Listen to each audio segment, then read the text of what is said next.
Yo,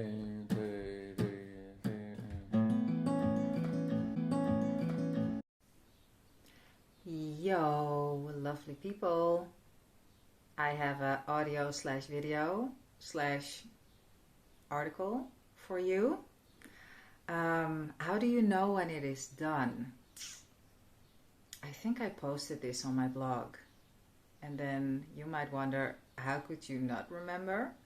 Well, because I live in the moment. So I constantly forget about everything on purpose because there is no past. There is only the present, and the point of power is now. But I digress. Yeah, it might be up on my blog. I'm going to check if it's up on my blog. Then I will post the link in the description. I'm going to read it for you because somehow I love reading. So there we go. How do you know when it is done? You know it is done when you feel the feeling. The manifestation is not the thing. It is the result of the manifestation. Or actually, the manifestation is the result of the feeling. That's what's meant there. It sounded a bit weird. The manifestation is the feeling. Anyone who knows Neville, Seth, Abraham Hicks, and everyone that teaches similar stuff knows that everything is first non-physical before it is materialized in something that the senses can experience. So from that follows that a manifestation is not the thing, it is the feeling. Feeling is the secret. It's not the thing is the secret. And that's why Neville hammers on about feeling is the secret and living in the end. And that's why Abraham says, don't tell it like it is. Tell it how you want it to be. And that's why Seth tells us to imagine once a day for about 5 but no longer than 10 minutes a day. And why does he give a time restriction? It's because you might fall into the trap that you start to look for it. And when you start to look for it, it means you're actually not trusting. And when you do it too long, it's also, you fall probably into the trap of looking for it and thinking, where is it? I've been doing it for so long, huh? So 5 to 10 minutes. But then, from my experience, if you are a more practiced conscious creator, you can definitely go longer than that. The thing is, don't go looking for where it is, because then you actually, all the work that you've done before is kind of gone. Because when you start looking for something, it means you don't believe it's there. And it's not about seeing it, it's about feeling it. Okay. From that follows that whenever you have caught the feeling and you feel yourself to be in that state, that you have done it. You did it, you are there, you've done it. So now where most of us go wrong, and believe me, been there, done that, I'm writing the movie, is once we have done it and we feel it, we start to look for it. And as I said before, that goes 180 degrees in the wrong direction. 360 would be a circle. So that's something that is not done, because when you look for it, you don't have it. And it's such a subtle difference. And it is the difference between soon materializing it or having to take longer. It brings you back to square one. So this is like, I have a lovely analogy for you. You order a pizza at a restaurant. You eat the pizza. Your plate is full with crusts, you almost fall asleep from all the carbs, the sugar, and the fat. The waiter comes by and asks you, did you enjoy everything?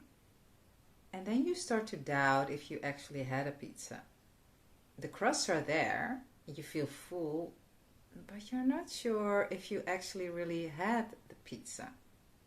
So, you order another one, and then the whole process starts again. So this is what you're actually doing when you do that. But you didn't see it that way maybe up until now, and now you might understand it. So when you do, you're welcome.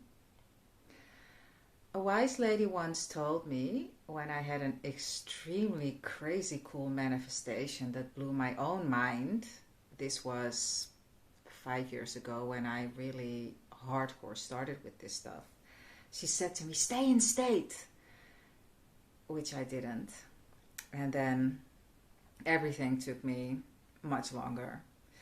Yeah, doesn't matter, because all that stuff that happened after taught me very valuable lessons.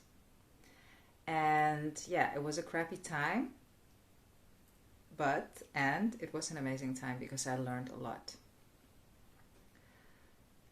I talk a lot about simultaneous time. So I also know that a version of me had to go through that so that another version of me will not go through that again. It's like future self, past self. We're constantly giving ourselves information about how things are done, how things are better not done. So I'm super happy for that experience now. At that time, not so much. But hey, you live and you learn. What else? I have nothing more in here. No, I'm actually sure that this is not an article yet. I probably wanted to make it into an article, so which I will do now. But there was something else that I wanted to share with you. Definitely one thing from the book 10,000 Whispers, which looks like this. It looks like crap. But I still love it, and it's an amazing book. And if you didn't know, I was allowed to make an audio version from this book. I'll post the link in the description so you have all the chapters. It is seriously one of the best books out there on conscious creation. And I want to read something for you. Okay. Because we live in a practical universe, practical steps can be taken that will direct us to where we want to go. In a reality constructed of ideas and fueled by activity, it makes sense that the way into what we want and the way out of what we don't want are built of the same basic ingredients: thoughts, emotions, and imagination.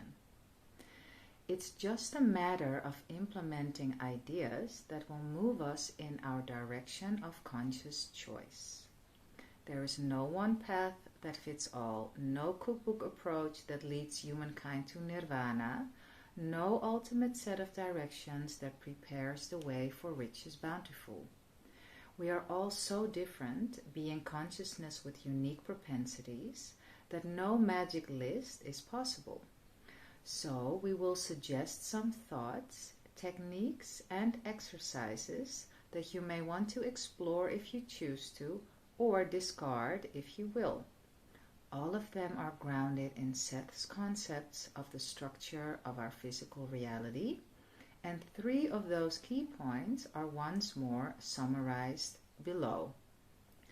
So before I go into these points, and that will be the last for this video, 10,000 Whispers is written by a woman called Linda Medendal, and she is a Seth scholar. She has, she read all of his books. She has written a number of her own books. She tells a lot of stories about her own life that prove, she brought into practice what Seth is teaching, like I do and like a lot of you do as well, probably than Neville's teachings. And she proves that what he is teaching is real. Because it's one thing to know it intellectually, it's another to experience it practically. So the 3 key concepts that Seth teaches are this. Consciousness creates form. We are consciousness which has chosen to enter physical reality and play with its building blocks for our own reasons. With every thought and emotion, and this one is important, with every thought and emotion we emit electromagnetic energy units that join others of like propensity, like attracts like, and eventually manifest physical objects or events based on our intensity of focus. So what does this mean? Every time you have a thought combined with an emotion, you are sending out something that is called electromagnetic energy units. Every time that you do this, so you constantly have the same thought, the same feeling, the same thought with the same feeling, at one point you can imagine this mass of electromagnetic energy units that are comprised of these same thoughts, same emotion, same thought, same emotion. You have this ball of this idea, these feelings and emotions, and it pops into your reality as a finished object or an event. So keep that in mind every time you are consciously creating and you're like, I don't see it yet. It just means it needs a bit more mass. So don't go looking for it. What I said in the beginning of this video, it's about the feeling. The feeling creates. The feeling is the secret. The feeling is the secret. Okay. The second concept, the second key concept, the point of power is in the present. There is no linear time per se. There is only simultaneous time, camouflaging itself as linear for our learning purposes.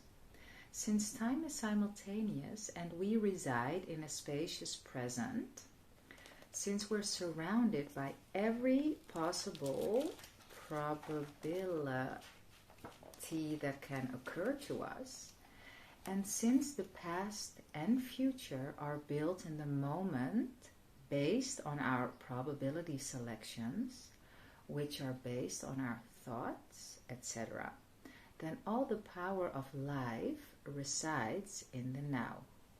And what this means is this. From every now moment, you create your past and your future. So who you are being now determines what past you have. And that can radically change.